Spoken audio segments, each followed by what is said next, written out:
Ink spots, take out the garbage. Hello, everybody. This is Inkspots, and welcome to Comic Book Coloring 101. This process is called Values First. It's where we lay down the black and white tones of the comic book panel, and then we lay colors on top. Now, there are many different ways to do this. I'm going to go ahead and just go through the way that I do it and explain some of the pros and cons of this style of comic book coloring. Today we're going to be coloring this panel here by the great Jason Bascom. This is from Frog G, the Cerberus Key. This is our newest comic book that is funding right now on Indiegogo. You can get book one and book two. And if you want to do that, go ahead and grab that. That'd be awesome. All right, so we're going to speed it up a little bit. And what we're going to do here first is we're going to make a test ball again so that we can see the direction and the intensity of our light. We have a light coming down from up above and shining straight down on the object. And right here, I'm just kind of sorting out my terminator. The terminator is the point where the light hits the object and can no longer hit the object. It kind of goes past it. So you have a darkness which splits the dark side and the light side of an object. Um, the light's coming down from above, as I said before. Now, right here, we're looking at it like you're looking directly at the object and light is coming down. In between where your eyes hit and where the light hits the object, right in the middle of that, you're going to have the highlight. Now we're going to put a little bit of bounce light. As you know, bounce light cannot be brighter than the light on the lightest side. So there you go. And so now what we're doing is I'm drawing a grid on that ball to show you kind of why a test ball will help you when you're doing colors and black and white. So we're drawing that same grid on Frog G here. So we can see all the little planes, which way each part of his face is facing. So what you can do, you see that plane right there? We're going to try to find that same plane on that ball and color pick from that section. And then we can continue to do that. We just find each plane on that ball.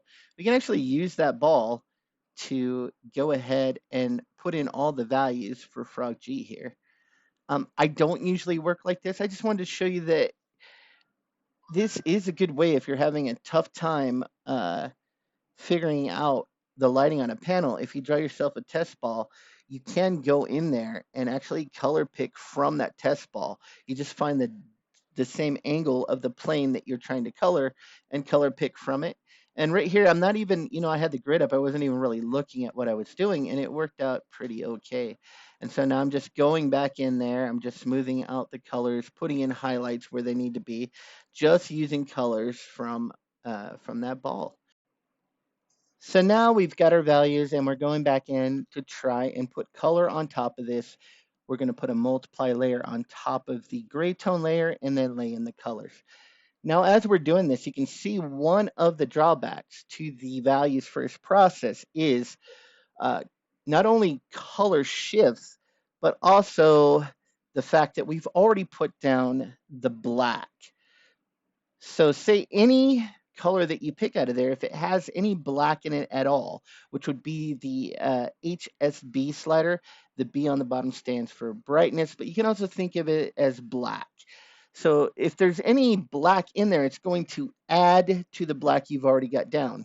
If your tones were 100% correct, then when you have the B slider all the way to 100%, what would be no black in it, the colors would be correct. But as you can tell, they weren't. And it's hard to do that.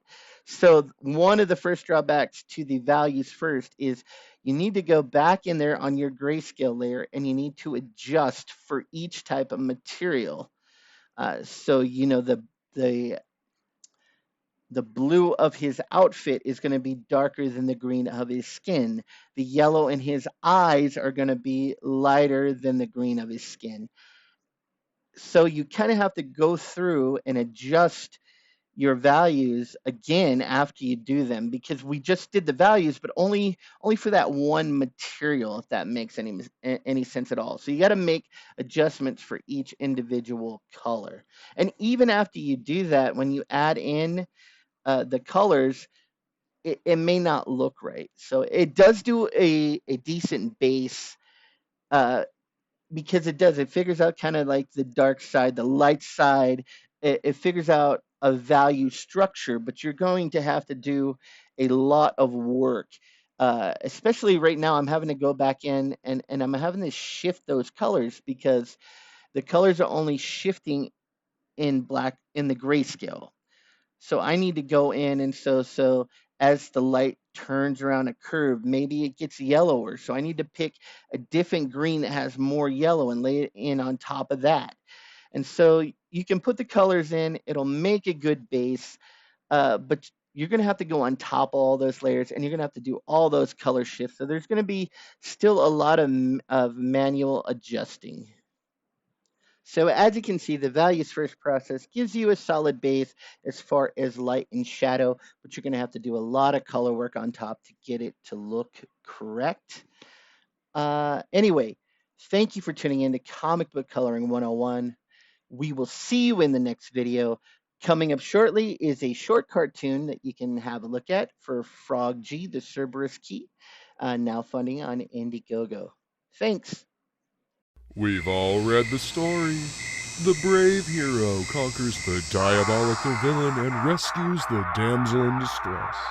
But this is real life, and in real life, stories don't always have happy endings.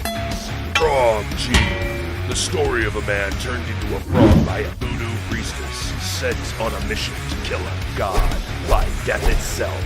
Now our hero must roam the underworld to regain his humanity and win back the woman he loved.